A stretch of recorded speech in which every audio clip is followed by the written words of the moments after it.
Hello and welcome to my first Flosstube video. My name is Sarah, my pronouns are she, her, and I am coming to you from North Central Iowa in the United States.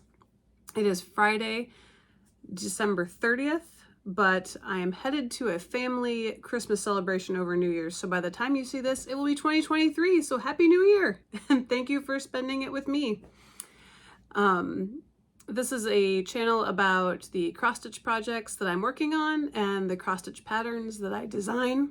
You can find me at ModCross on Etsy, Instagram, and all the places will be linked down below in the description box, along with links to anything that I show or talk about today. I have been wanting to do a Flosstube for quite a while now, but the idea was really cemented this past summer when I went to StitchCon. And it was a room of 300 people, and I could talk to any one of them about what pattern they were stitching or what floss they were using. What fabric is that? What are your favorite designers? What frame are you using or light? And the list goes on. And just being around people with a shared passion and a shared enthusiasm and being able to really talk about what we were stitching and why we were stitching it was so wonderful. And I really want to keep that conversation going. And so this is my attempt to continue to do that. So thank you for joining me. Because this is Flosstube number 1, I'm going to do a little bit of about me, but I'm going to really try to keep it Stitchy focused. And I have some past finishes to show to kind of demonstrate my journey. So hopefully that will be interesting. And then we'll get into the standard finishes, whips, new starts, and so on. So let's get started. My mom taught me to cross stitch when I was probably 8 or 9 years old. My mom is a multi-crafter extraordinaire. I think she's tried everything at least once. She is a fabulous knitter. She is a tremendous quilter, and she even cross-stitched one of my first models for me. So she can do it all, and she taught me when I was growing up. And I actually have my first project. I borrowed it from her because I'd gifted it to her. This was a stamped cross-stitch kit. And so the X's were all stamped on the fabric, but they were all brown. They were not in the colors. So I did have to follow the pattern for what color went where. And I remember being very frustrated because the X's did not touch. They were individual X's. And I must have known enough about cross stitch to know that they're supposed to touch. So my type A brain really wanted to cover the lines exactly, but the other part of my brain said, but the X's are supposed to touch. And so I think some kind of touch and some cover the lines, and it was very frustrating. This was my first cross stitch start. It was not my first cross stitch finish, which really set the tone early on for my crafting journeys. I thought it was done, and my mom sent me a message about 10 years ago when she was cleaning out her craft room, and she said, I found your rainbow cross stitch. Do you want to finish it? I said, do I want it? I thought it was done. And there was a couple stitches left in a corner, and it still had the floss with it. And so I finished it and framed it and gave it to her for Mother's Day that year. So it was a whip about 20 years in the making, but it's finished. And this was my first one. So then I moved on to dimensions kits. I thought cross stitch meant getting a kit at a big box store and stitching it. And so that's what I did, one project at a time. I would mostly only work on them in the summers when I was on break from school. And so one kit would take me several years, and that's what stitching was. So fast forwarding a little ways, I have a dimensions kit that I finished for my now mother-in-law. And it was a trio of bird patterns that if you display them together, they all line up into a single image, but we framed them individually. So this is the first one. Oh, glare. So this was the goldfinch and the robin. And then there was the blue jay and the chickadee. And you can see they kind of line up there. Don't think I'm gonna be able to hold all three together. And then the cardinal was the 3rd. And if I can find the name of this kit, I'll put it down below in the description. So that was a gift to my mother-in-law. And then about 5 years ago, my sister-in-law, when I asked her what she wanted for her birthday, she said, well, you know, my mom taught me to cross stitch when I was younger, and I'd really like to get back into it. And she knew that I still stitched. And she said, can you just put together what I need to get started? Which is like, you know, what every stitcher dreams of, right? But I knew that a dimensions kit was not gonna be her jam.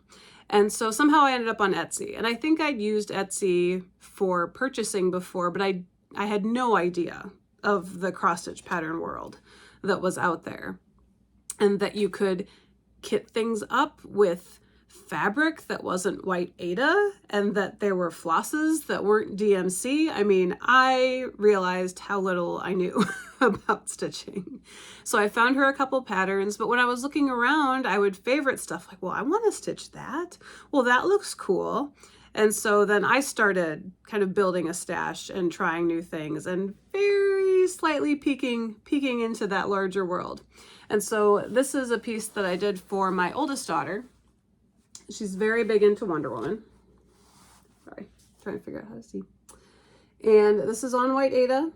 It's the called for DMC. This shop is no longer open.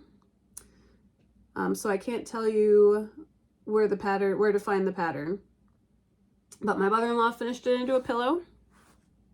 And this may be the last thing I've ever stitched on white Aida.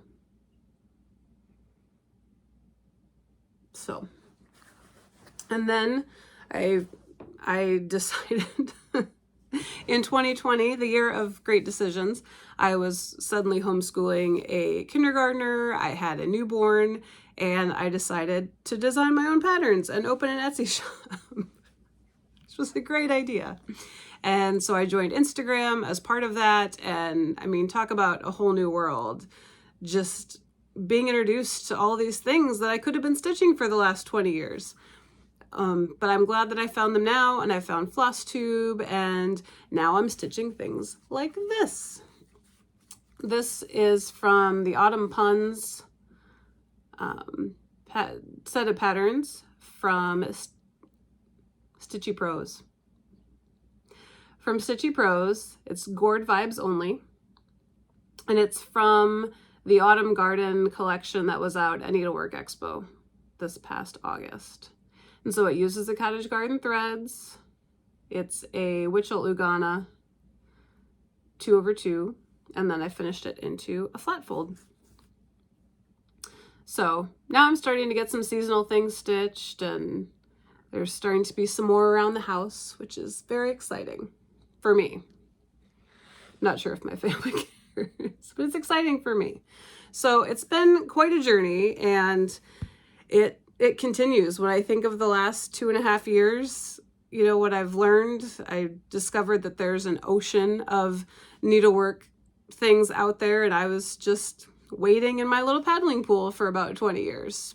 But here we are. I'm ready to keep learning, because the last 2.5, 3 years have been pretty amazing. So we're going to keep it going. So that is my kind of stitching journey. And we're going to do current stitching now.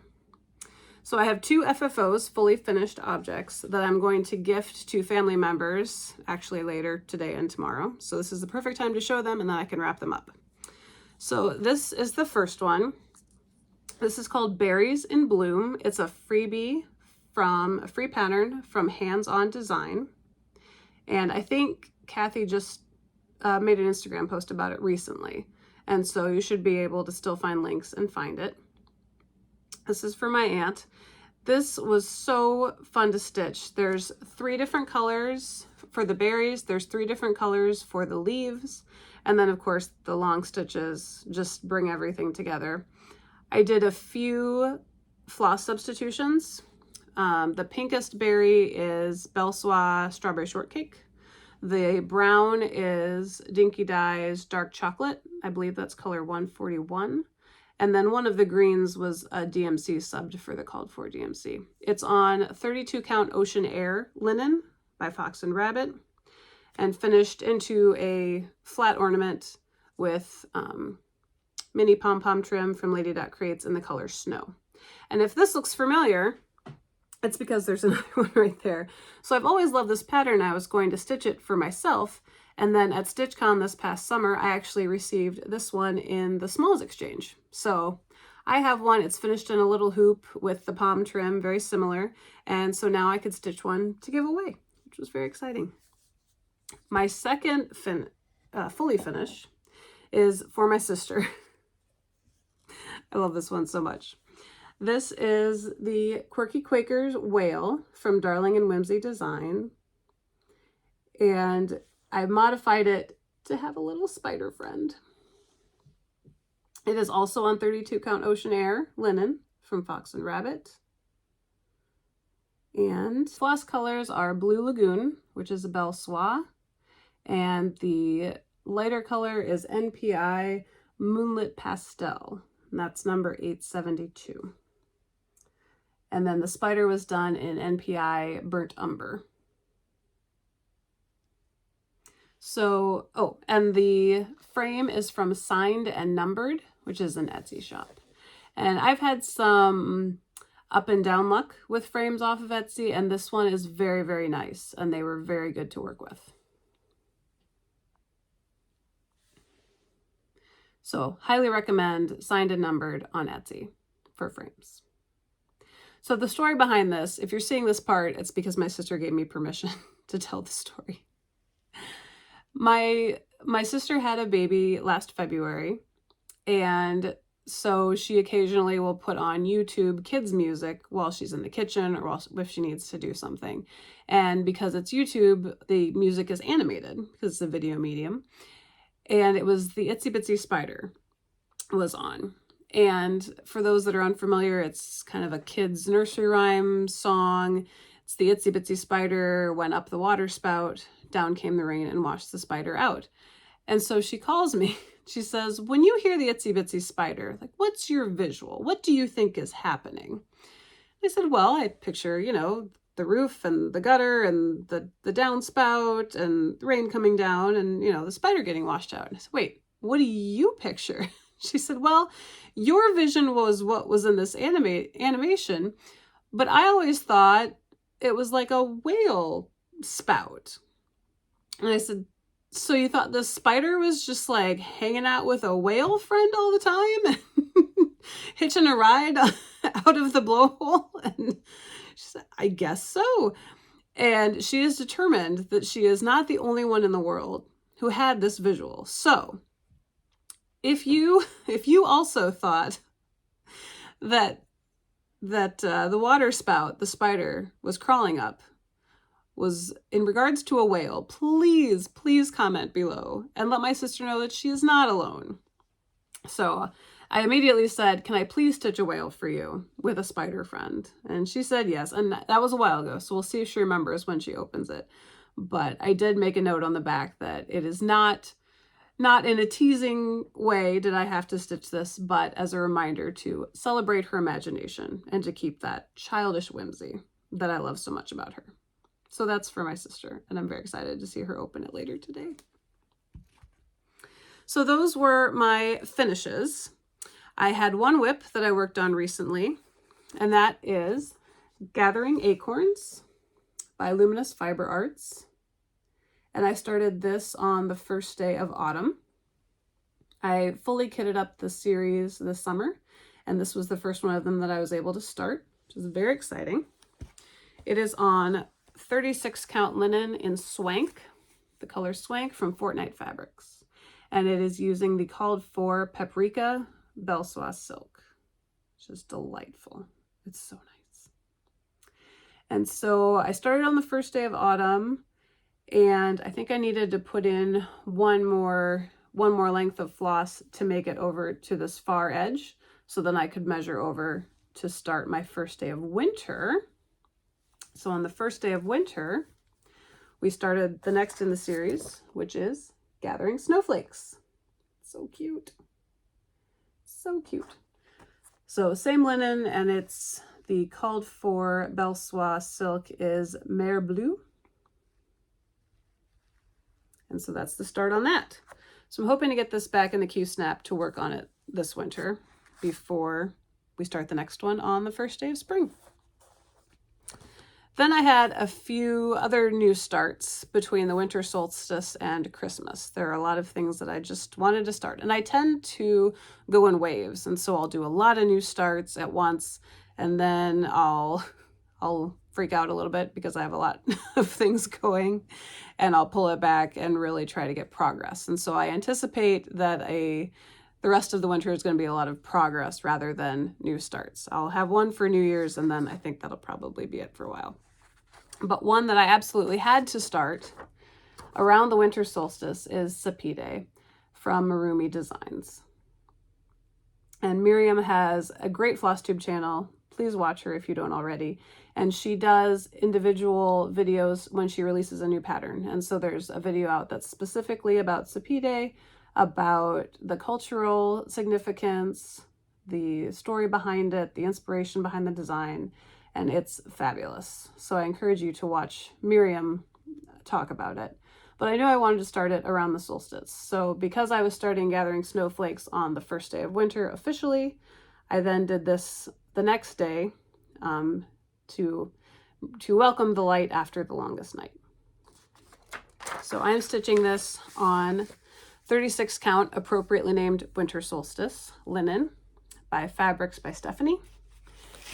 And it's so pretty. And I am using Petite Treasure braid in silver, PB04. And that's how it looks. And it's sparkly and it's beautiful. And I'm so excited about it. So I started in the top right corner. So we've got some border, and then we're just getting into that moon. And the pattern is nice and large. The symbols are really nicely sized, and so this is actually the page break. It's about 3 pages across, I believe. So then I'll continue in that moon and the vertical border, head down, and fill in some stars, and that'll be the first page. So that has been a joy to work on. I do use floss wax, beeswax on the floss, on the metallic floss, and I have not had any problems with it, and the result is beautiful. I'm using 1 strand of Petite Treasure braid. 18 count Aida, 36 count linen is my sweet spot, and I do use 2 strands of floss usually for those counts. For the Petite Treasure braid, I'm using 1. So then I also had something I wanted to start for Christmas. It comes in waves. And that is the newest release by D's 20 Stitches and Uncanny Kari. This is Yule Goat. And I knew I wanted to stitch this around Christmas time. And so I did a Christmas Eve day start. I actually did 2 starts that day. I also started a model that you will get to see for Christmas next year. But this is Yule Goat, and I must be in a sparkly mood because I wanted this to be the sparkliest goat possible. So this is my start, and I couldn't put it down. And so I've been trying to outline the goat so that I can just fill it in the next few days when I'm with my family celebrating Christmas. So it's a very pale green. This is 32 count opalescent frozen lime from XJU Designs. And the floss is étoile. So there's a red in the middle. I think it's 816. The goat is a brown étoile, and then there'll be some dark green underneath. So I think I'm going to do the trees underneath, but I might not do the corners. I might just finish it as it is, as an ornament. But I love it. I love this goat. It's my Christmas goat friend. So that is Yule Goat. So those are all my new starts. And as you can see, that's mostly what I've been doing. I've just been starting things. So next, yeah, I think that takes us to Stitchy Kindness, or investments in stash acquisition. I did get a pattern from my mother-in-law for Christmas. We are so lucky to have a local needlework shop nearby in Iowa Falls, Iowa. It's called Crisscross Stitchery. So if you're ever driving across north central Iowa and you want to stop, go see Rhonda and the little little shop dog puppy Otis would love to welcome you. Rhonda actually opened in December of 2020, and so we both started our Stitchy businesses at very odd times. But she has a beautiful shop and she's building her inventory. You can see some of my models there. She's been incredibly supportive. So Crisscross Stitchery, they're on Facebook and Instagram. No website, but you can call and she'll ship anything that's in stock. And so there were a few patterns that I've had on my wish list that I knew she had. And so I made a list for my mother-in-law when she asked. And she got me Winter Blooms from the Blue Flower. It said, "Bloom amidst the winter snow." There is a model of this in Crisscross made into a pillow, and it's gorgeous. I love the Blue Flower, but I haven't gotten any of her things stitched yet. And so this is definitely top of my list. I'm thinking I'll do it in a blue because I think everything looks great on blue, and maybe make the letters either darker or lighter, depending on which fabric I go with. And I had looked at the floss list ahead of time, and there were some that I didn't have, and so sent that list to my mother-in-law as well. So there's some Gentle Arts in there, there's some DMC, and I think there's some Classic Colorworks that I'll have to track down. So that was lovely. That was fun to open. And then I did treat myself to something this holiday season. I ordered from Hobby House Needleworks for a gift, and I could not let the order come to me without this in it, because this has been on my wish list since I first saw it, probably last year.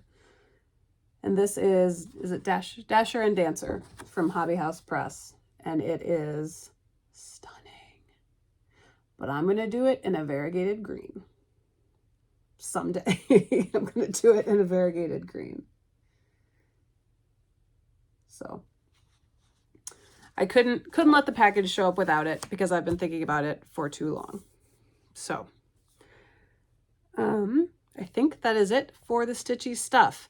I want to close with an up next, because YouTube likes to suggest what you should watch next, and I would like to put a plug in for my very dear friend. I could not suggest anyone else for Flosstube #1, but Nithya at Daybreak Stitchery. If you don't watch Nithya, please go check her out. She usually does monthly wrap-up videos, so the end of the month, so I'm hoping there should be a December one soon, maybe, that we can watch, or an early January.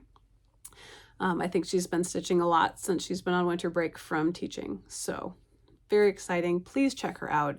The thoughtfulness that she puts into each of her projects, the thinking behind the ideas that she has, the colors. Oh my gosh, the colors. Please do yourself a favor and watch Nithya at Daybreak Stitchery if you don't already. She was also my travel partner and roommate at StitchCon this past summer, and we were already thinking of what our next trip is going to be, because it was too much fun not to repeat.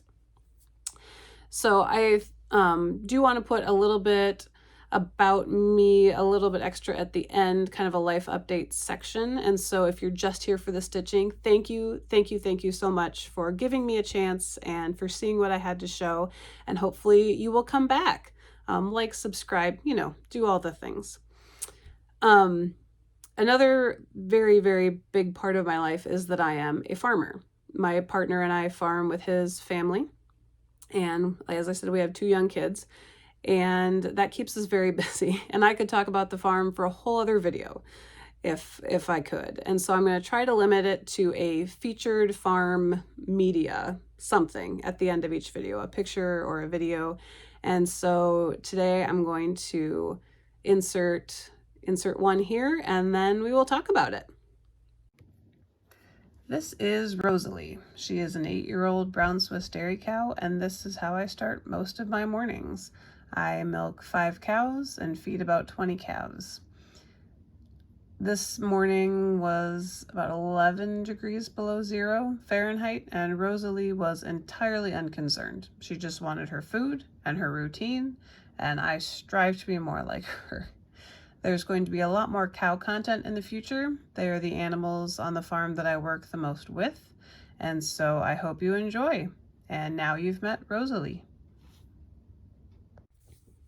Okay, so in closing, thank you again. I'm just gonna keep saying it.